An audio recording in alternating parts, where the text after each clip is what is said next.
Welcome back to Ethically. Thanks for tuning in. Kaushik here. In this video, I'm going to be talking about the essentials of weight loss training. I'll be talking about two major things that will help you understand the essentials of training for what is conventionally known as weight loss training. Number one, weight loss and fat loss training are not necessarily the same thing. I'll try to expand on which one is preferred by whom and what are some of the common misunderstandings and which ones would I prefer for my clients. Number two, I'll talk about the main principle behind weight loss or fat loss. A person pursuing weight loss is not necessarily concerned about the amount of muscles that he loses, although this is to varying degrees according to the context in which that weight loss is being pursued.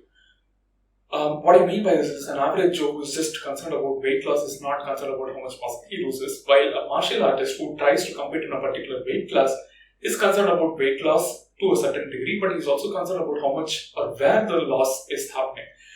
So, for example, a technical striker in a martial artist whose main weapon is kicking or punching and knocking out his opponent, he'll be concerned more about how much muscle he loses, while a person who is like a jiu-jitsu master who primarily depends on the skill and a little bit of strength also obviously, but he'll not be as concerned as the technical striker in terms of how much muscle is lost.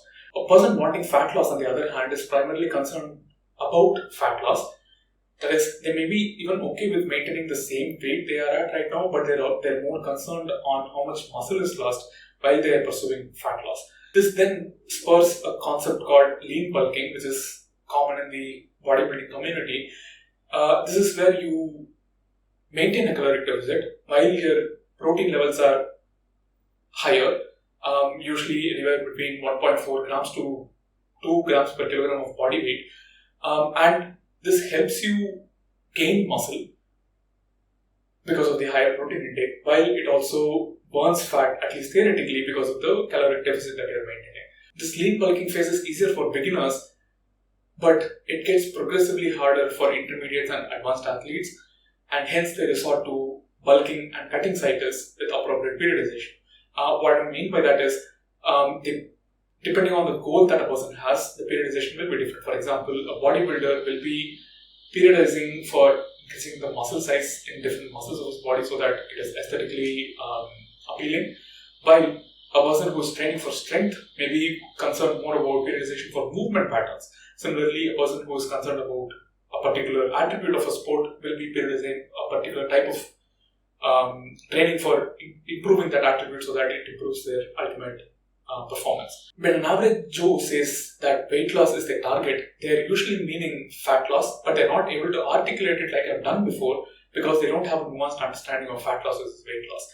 Hence, it is the duty of a coach to be able to ask appropriate questions and guide them in the proper direction. The question then arises, so in 99% of the cases, I should not prescribe weight loss for general people, and instead prescribe fat loss interventions? The answer is yes in 99% of the cases. There will be certain special populations, for example, extremely obese people, maybe elderly people, people with morbidities, they'll just need a simple weight loss program. Let's take the example of an obese person. The obese person's goal should be to lose a healthy amount of weight in the beginning, so that 6 to 12 months down the line, they're able to start resistance training programs such that the resistance training program doesn't cause unnecessary stress or strain on their joints. Hence, depending on how obese the person is, you may be starting them on just a diet plan where they're able to maintain a deficit and reduce some weight, which allows them to start moving freely. And once they are able to move freely, then you move them onto a steady state cardiovascular training program, in machines such as a treadmill or a bicycle or maybe an elliptical machine or a stepper or a rowing machine or an air bike, to be able to increase that caloric deficit and help them lose more weight so that they can then be moved on to a resistance training program. Once they move to a resistance training program, their muscles will start to become more defined, and the energy systems the body uses will start to change, and hence they'll be able to maintain that weight loss for a longer period of time. And also keep in mind, when you're moving them to a resistance training program, the diet plan will also slightly vary. What I mean by that is the ratio of carbohydrates to proteins to fats will be slightly modified such that it supports the resistance training program. Since resistance training program is predominantly anaerobic in nature, the carbohydrate and protein content of their diet will be slightly increased while fats will be slightly lowered. What would I prefer for most of my clients? For an average Joe who is slightly overweight or maybe skinny fat, I'll put them on a resistance training program right away, and I'll ask them to focus more on fat loss and not weight loss necessarily. Until you go through expensive medical procedures, you'll not be able to measure how much fat you have lost, and hence this is like a very demotivating factor when it comes to persuading certain people to focus on fat loss and not weight loss, because in weight loss you can just look at a weight scale and then you'll be able to know how much progress you have made. But there are some crude methods in which you can measure or approximately measure fat loss.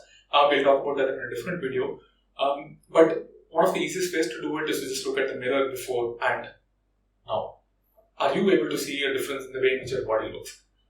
The other way is for when people who haven't seen you in a long while see your body and make a comment about your body as to how it has changed in a positive way, then it is an evidence that you're doing something right. The $1 million question: what is the principle behind weight loss?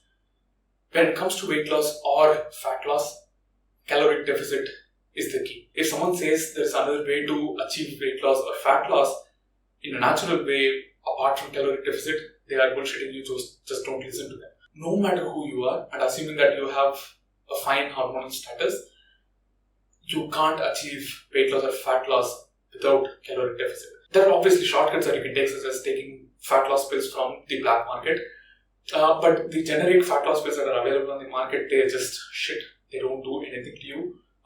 Hence, maintaining that caloric deficit is what your goal should be when you want to reduce your weight naturally and do it in a sustainable manner. The next question arises: how long should I maintain this caloric deficit? How long can my body sustain a caloric deficit? That is really a good question, and it again depends on the context in which you're maintaining that caloric deficit. For people who are competing, I'll recommend what Dr. Mike Israel recommends, which is a deficit of up to 500 calories for the first 8 to 12 weeks, followed by a 12 to 16 week period of maintenance levels, followed again by another 8 to 12 weeks of up to a 500 calorie deficit, which means that by the end of 7 to 10 months, you're ready to compete. Usually people who are in the bodybuilding sector are those who follow this method. Usually strength athletes don't necessarily follow deficits, they're usually in a surplus. So this again depends on the context in which this is happening.